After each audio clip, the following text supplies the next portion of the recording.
Hello बच्चों, welcome to my class. आज हम पढ़ेंगे कक्षा 10 की पुस्तक, जो कि हम उसका गद्यखंड पढ़ेंगे, जहाँ पर चैप्टर स्वयं प्रकाश जी से द्वारा लिखित नेताजी का चश्मा, जिसके राइटर हैं स्वयं प्रकाश जी। जो हमारी नई बुक्स हैं उनमें ये चैप्टर शायद 7 है और ये पुरानी बुक है जिसमें ये चैप्टर 10 है। तो आज हम इसके क्वेश्चन आंसर देखेंगे। ओके, नेताजी का चश्मा बहुत अच्छा चैप्टर है और इससे काफ़ी कुछ एग्जाम में आता है। तो देख लेते हैं पहले फर्स्ट क्वेश्चन। सेनानी न होते हुए भी चश्मे वाले को लोग कैप्टन क्यों कहते थे? ठीक है, कि भाई कोई सेनानी नहीं था लेकिन उसे फिर भी लोग कैप्टन कहते थे, तो ऐसा क्यों है, ये पूछा गया है। सेनानी न होते हुए भी चश्मे वाले को लोग कैप्टन इसलिए कहते थे क्योंकि वह एक साधारण इंसान था, लेकिन साधारण इंसान होते हुए भी उसके अंदर जो देशभक्ति थी वह कूट कूट कर भरी हुई थी। जो महान नेताजी की प्रतिमा थी उसने उसे भी कभी बिना चश्मे के नहीं रहने दिया और उसके हृदय में शहीदों के लिए, वीर जवानों के लिए बहुत ही ज़्यादा आदर और सम्मान था।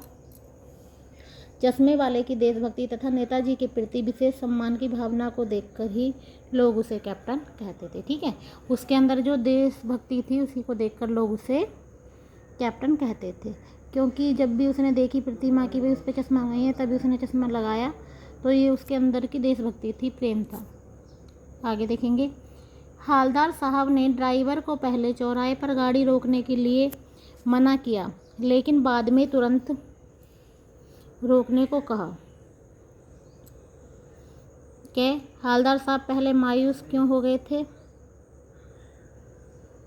तो देखिए इसका आंसर। हालदार साहब पहले मायूस इसलिए हो गए थे क्योंकि उन्हें बिना चश्मे के नेताजी की मूर्ति अच्छी नहीं लगी थी। ठीक है, उन्हें अच्छा नहीं लगा था कि नेताजी की मूर्ति पर चश्मा नहीं है। दूसरा देखेंगे।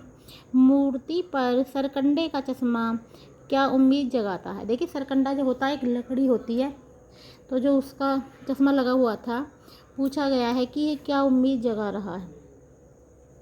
मूर्ति पर सरकंडे का चश्मा ये उम्मीद जगाता है कि हमारी भावी पीढ़ी देश प्रेम की भावना से अछूती नहीं रहेगी, कि जो आने वाली पीढ़ी है उसके अंदर देश के प्रति भावना होगी, देश प्रेम होगा। अब भी देशवासियों के हृदय में वीर शहीदों एवं महापुरुषों के प्रति सम्मान व प्यार की भावना है, तो आगे भी रहेगी। आगे देखेंगे। हालदार साहब इतनी सी बात पर भावुक क्यों हो उठे? तो अब इसका मतलब बताना है। हालदार साहब इतनी सी बात पर भावुक हो उठे क्योंकि नेताजी की मूर्ति को छोटे बच्चों के द्वारा चश्मा पहनाया जाना इस बात का सबूत है कि हमारे देश के बड़े ही नहीं बल्कि बच्चे भी शहीदों का और महापुरुषों का सम्मान करते हैं और उनके अंदर देशभक्ति है। ठीक है, इसलिए वो बहुत भावुक हो गए थे कि हमारे देश का जो बच्चे हैं वो भी कितना प्रेम करते हैं अपने देश से, अपने शहीदों से। आगे देखेंगे। कुछ लाइनें दी गई हैं और कहा गया है आज से स्पष्ट कीजिए। पहले ये लाइनें पढ़ लेते हैं। बार बार सोचते क्या होगा उस कौम का जो अपने देश की खातिर घर गृहस्थी, जवानी, जिंदगी सब कुछ होम देने वालों पर भी हंसती है और अपने लिए बिकने के मौके ढूंढती है। ठीक है, तो इनका मीन्स क्या है, तो इनका आशय सुन लीजिए आप।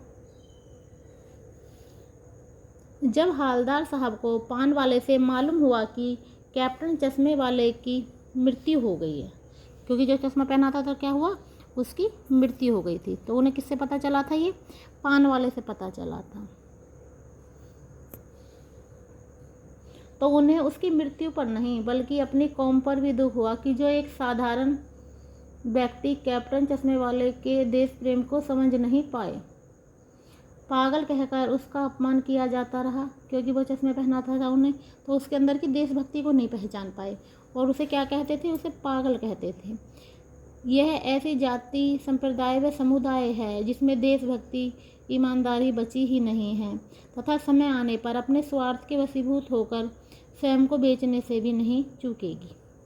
तो उन्हें बहुत दुख हुआ कि कैसी कौम है ये जो अपने देश से प्रेम नहीं करती है और अगर एक व्यक्ति है जो देश प्रेम कर रहा है तो उसके देश प्रेम को भी नहीं समझ रहे हैं, बल्कि पागल कहकर उसका मजाक उड़ाया जा रहा है। तो इन लाइनों का ये मीन्स निकलता है। आगे देखेंगे, पान वाले का एक रेखा चित्र प्रस्तुत कीजिए। इस चैप्टर में आपने पान वाले के बारे में पढ़ा, तो बताइए कि वो कैसा है, कैसी वेशभूषा है उसकी, तो उसका एक रेखा चित्र बताना है। तो पान वाला जो है एक मोटा, काला, परंतु खुश मिजाज व्यक्ति था। ठीक है, हंसमुख व्यक्ति था वो। वैसे तो मोटा था और काला भी था, लेकिन कैसा था वो? हंसमुख था। उसका स्वभाव बहुत अच्छा था, हमेशा पान खाता रहता था। जब वह हंसता था तो उसका बड़ा व भारी पेट भी हिलने लगता था, क्योंकि काफ़ी मोटा था वो। उस कस्बे के अन्य लोगों की तरह वह भी कैप्टन चश्मे वाले को पागल कहकर उसका मजाक उड़ाता था।